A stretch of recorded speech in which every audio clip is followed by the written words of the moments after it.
It's wonderful to worship with you all again today. It's a rare sight to see snow in Seoul, isn't it? But you have braved the weather today, the circumstances, the adverse conditions to be here, and I thank you so much for that. And I know truly God is delighted to see you here. And I pray that the God of peace has been watching over all of you, over your hearts, over your minds while I have been gone, as he has been watching over me. I've traveled quite a bit recently, and I left Chile on Thursday, and it feels like it was a month ago. I left Chile on Thursday, and I arrived here in Seoul yesterday night on Saturday. Friday just disappeared somewhere. I don't know where it went. I spent over 30 hours traveling, but it was worth it to be here on Sunday afternoon with all of you. And it's quite fitting, I think, that today's reading from Psalm 121 is known as the Traveler's Song. It was a song that was sung by those on the road, right? Whenever we take a road trip, we turn on some music, don't we? We turn on some music to help pass the time. And this was a road trip song sung by those traveling on the way, especially those traveling on a long journey, on an unfamiliar path with dangerous territories lying ahead.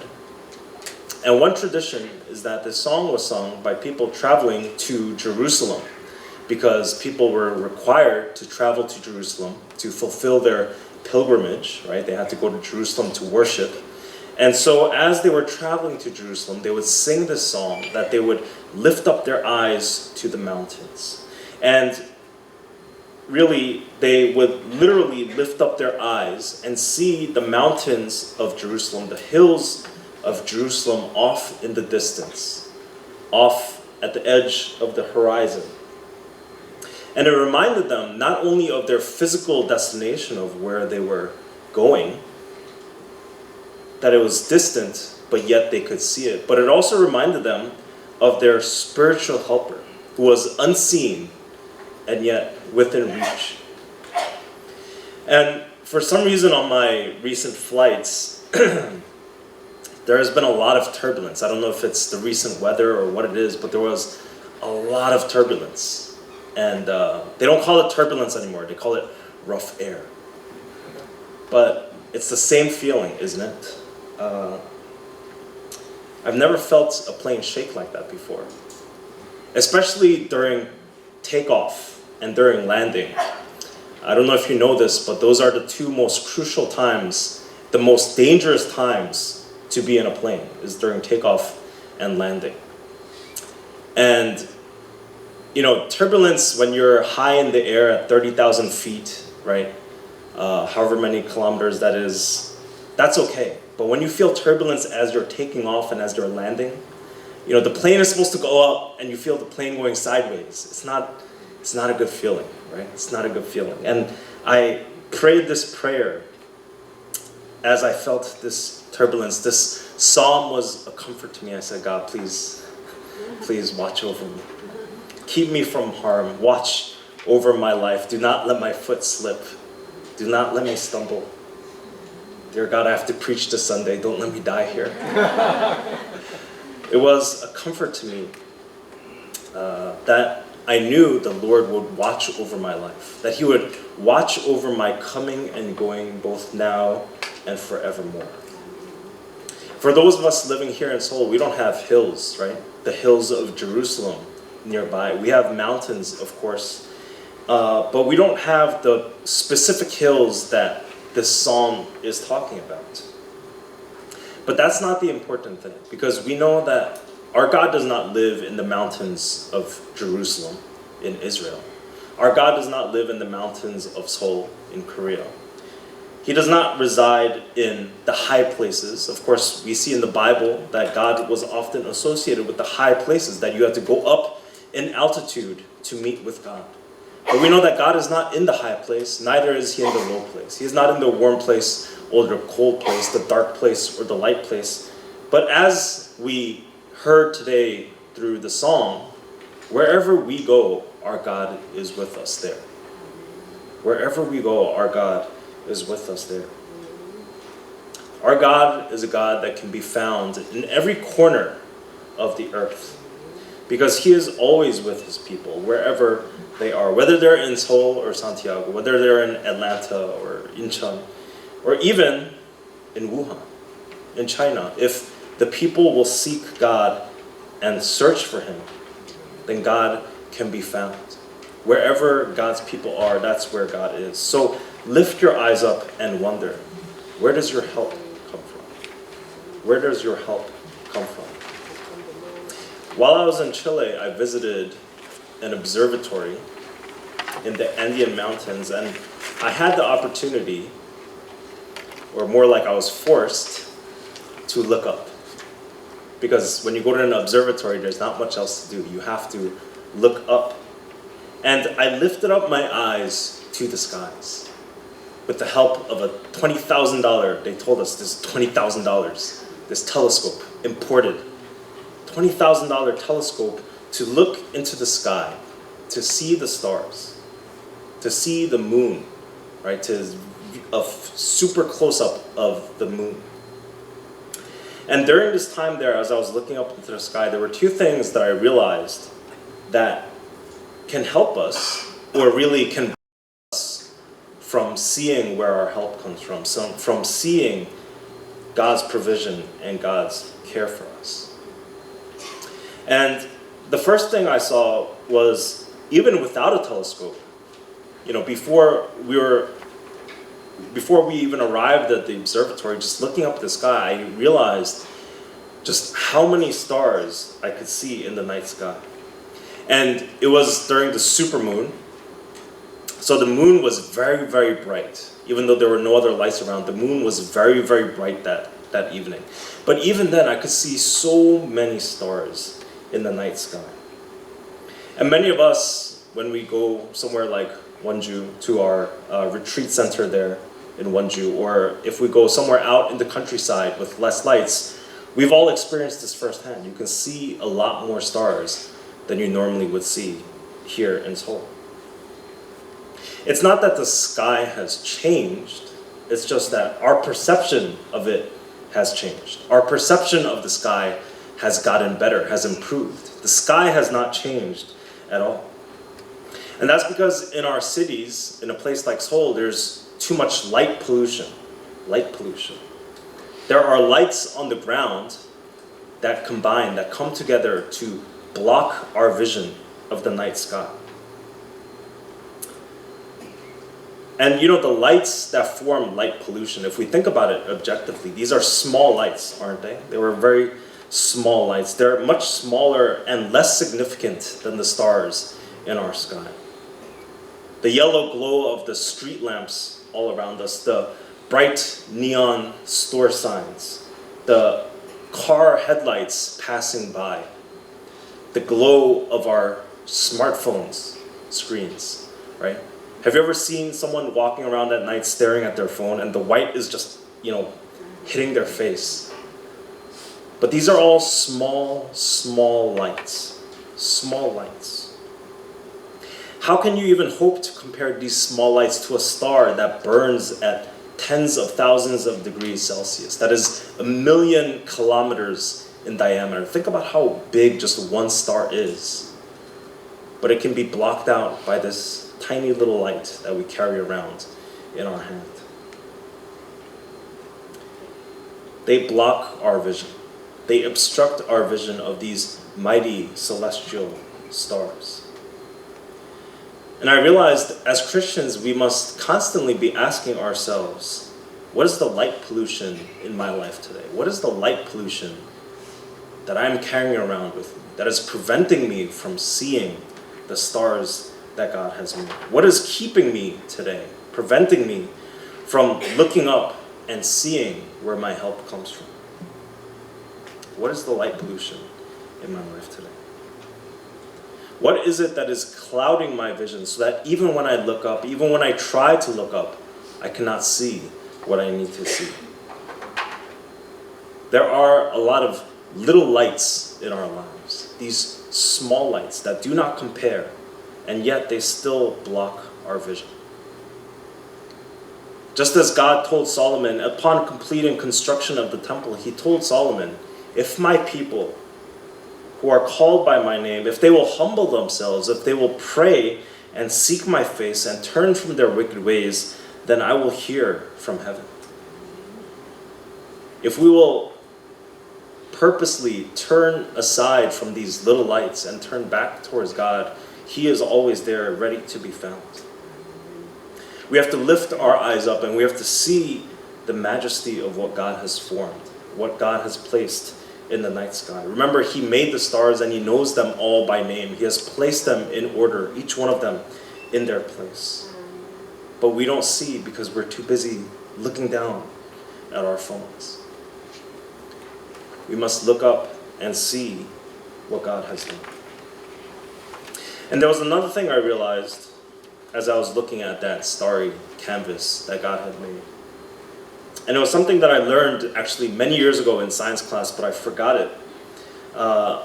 For those of us, and I think most of us have grown up in the northern hemisphere, right? We live in the north, the global north.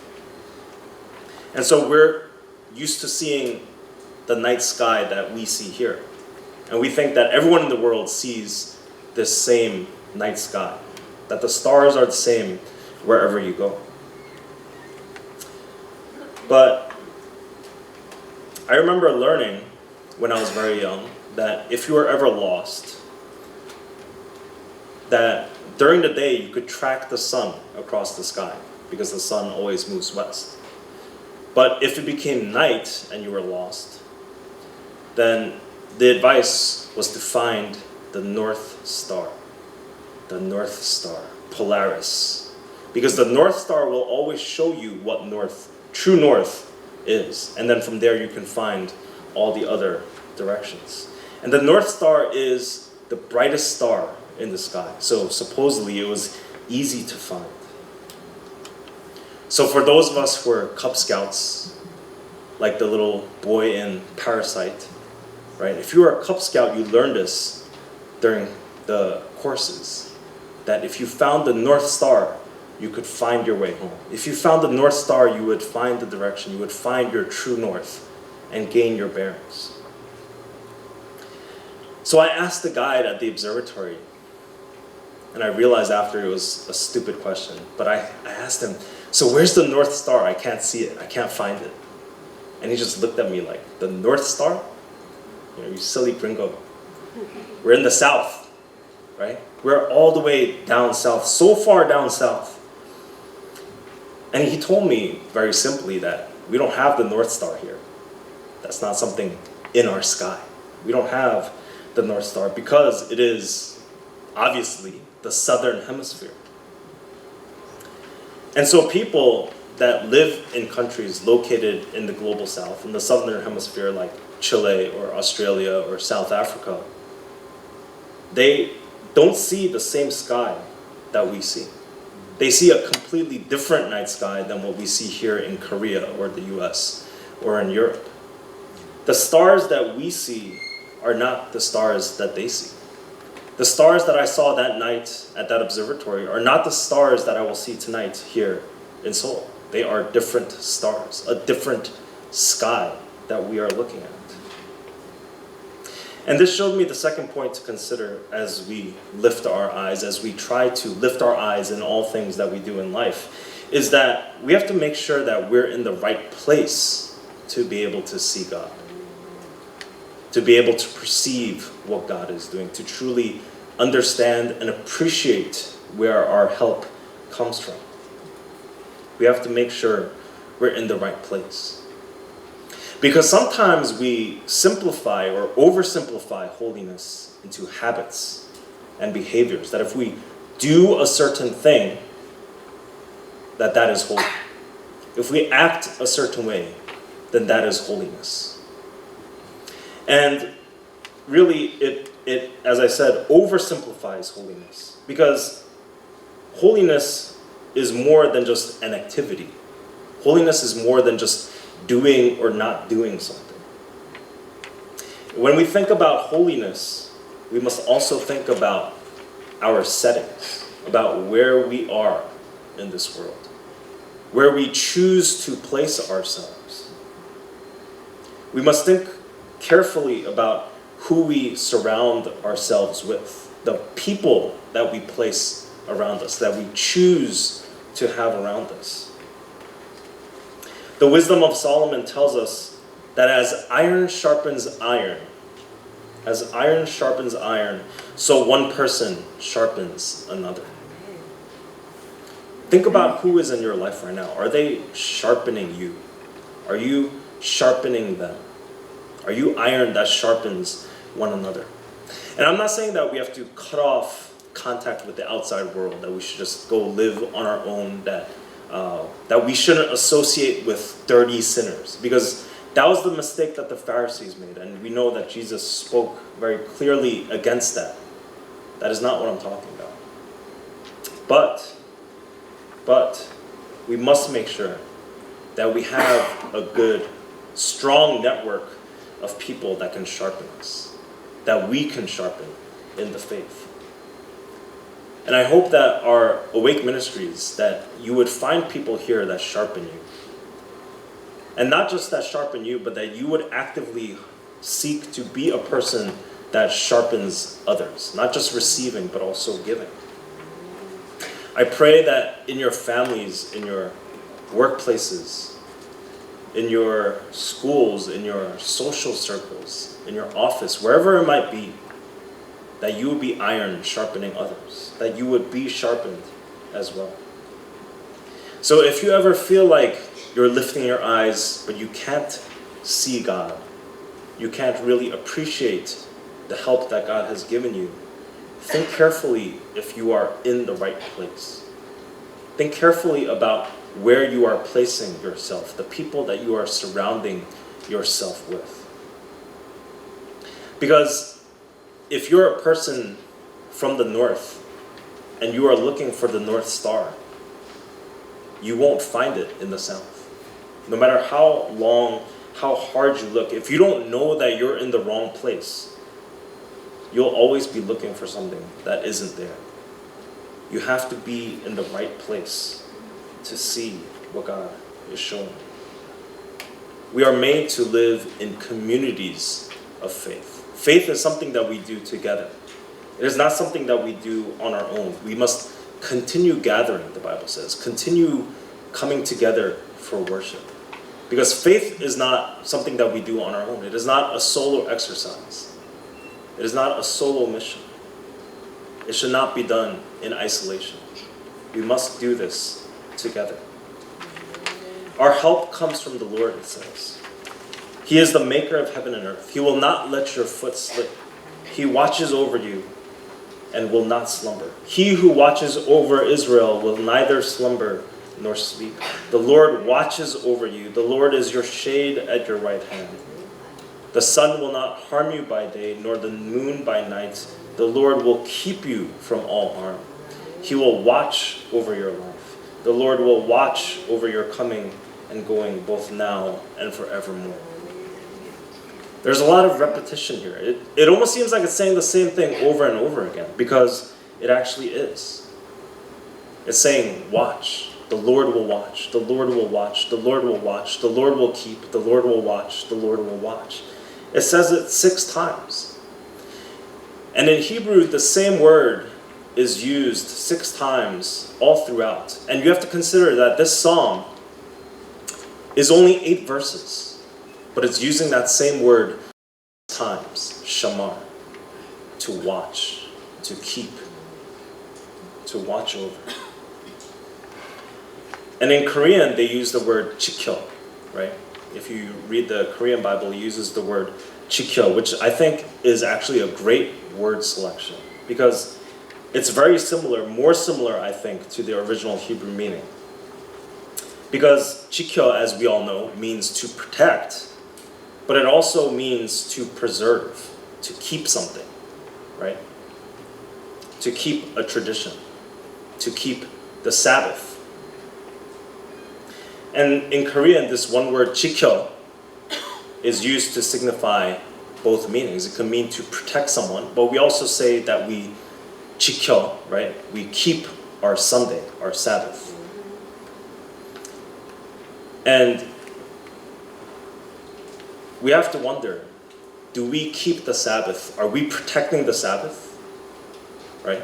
The Sabbath does not need our protection, but it is the Sabbath, as they say, that keeps us. As we keep the Sabbath keeps us. Our God protects us and watches over us, but He also keeps us and preserves us. But how does this help? How does this protection, this preservation, how does it actually come? Is it only through the miraculous? Is it only through the unexplainable events of life? Does it have to be this, fantastical, blinding light in the sky? This almost extraterrestrial experience? It can be. We see examples in the Bible of miraculous events. It can be, but it doesn't have to be. We must open our thinking because God moves in ways that can be normal, that can even be mundane. Because God helps His people through His people. God helps His people through His people. And that's something that we have to remember. I'm reminded of a story that I heard in India as I was there a month ago. And I want to tell you this, share this with you, and then we'll finish. But I remember we were discussing Christian persecution in the country, which has gotten worse recently.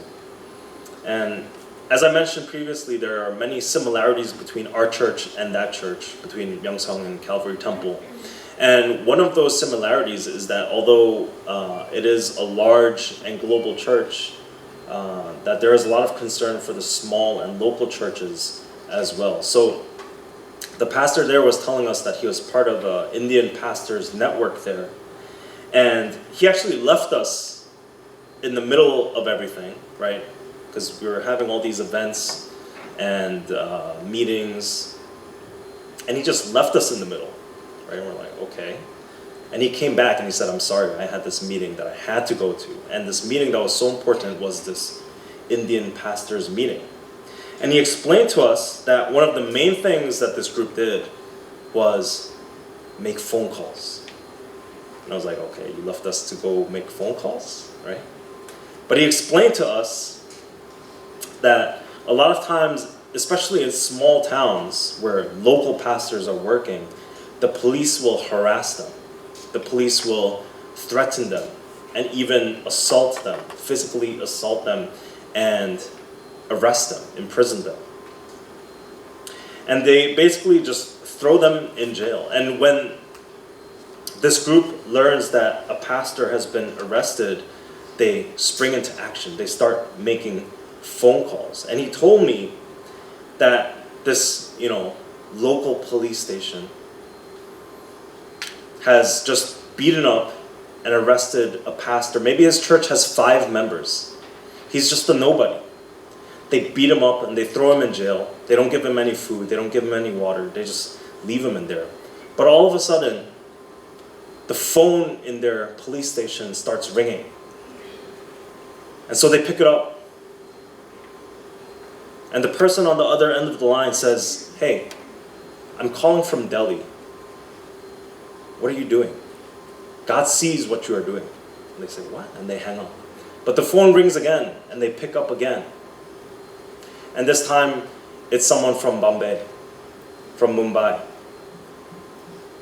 And they say, let this man go. He is a man of God. They hang up, and the phone rings again, and they pick up again, and this time it's someone from Chennai. And they say, this man is a man of God. Do not touch him. And they hang up, and the phone rings again, and they pick up again, and this time it's someone from Bangalore. And the man says, let this man go. And the police, after receiving hundreds of calls from all over the country, right, from every city across the country, they become flabbergasted. And they go to this local pastor of a church with 5 members. And they say, "Who are you? Who are you? We didn't realize that we arrested someone so important, someone so well-known, famous." And the pastor, he told us, the pastor always replies, "I'm no one. I'm a nobody. But my God, He is somebody. My God is someone." That is how these people help each other. That is how God helps His people through His people. Is there anything miraculous there? No, I don't think so. But we see the spirit of Christian love, of Christian unity in this. And we see also in the earliest examples of the church in the Bible that the believers helped each other. Even with something as simple as food, as having bread to eat, the believers, the church, came together and helped each other.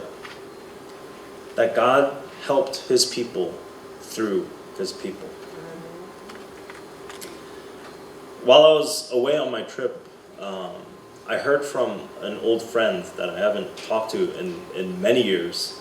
But he reached out to me, and after, sort of exchanging greetings and all the, how have you been, long time, all of that, he explained that the reason he reached out to me was because he personally knew the CEO of a company that wanted to help a local church.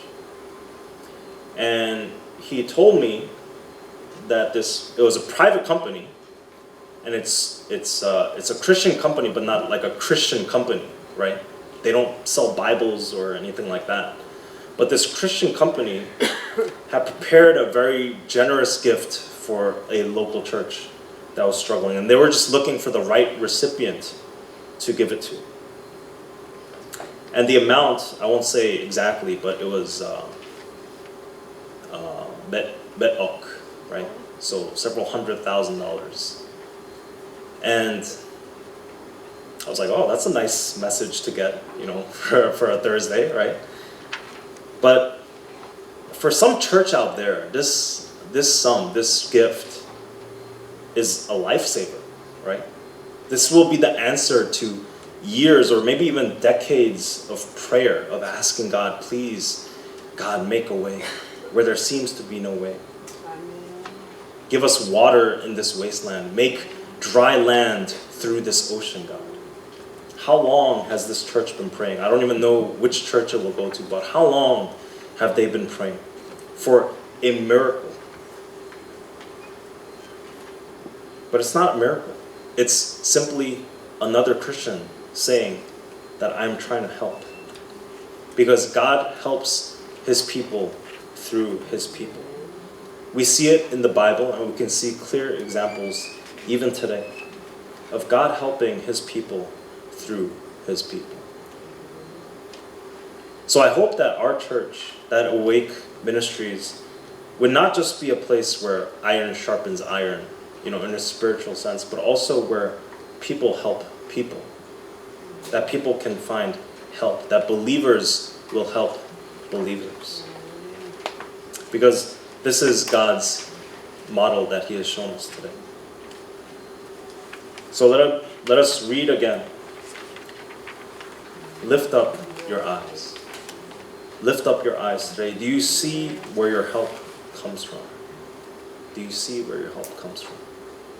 Get rid of the little lights that are distracting you, that are blocking your vision, to see the big lights that God has made.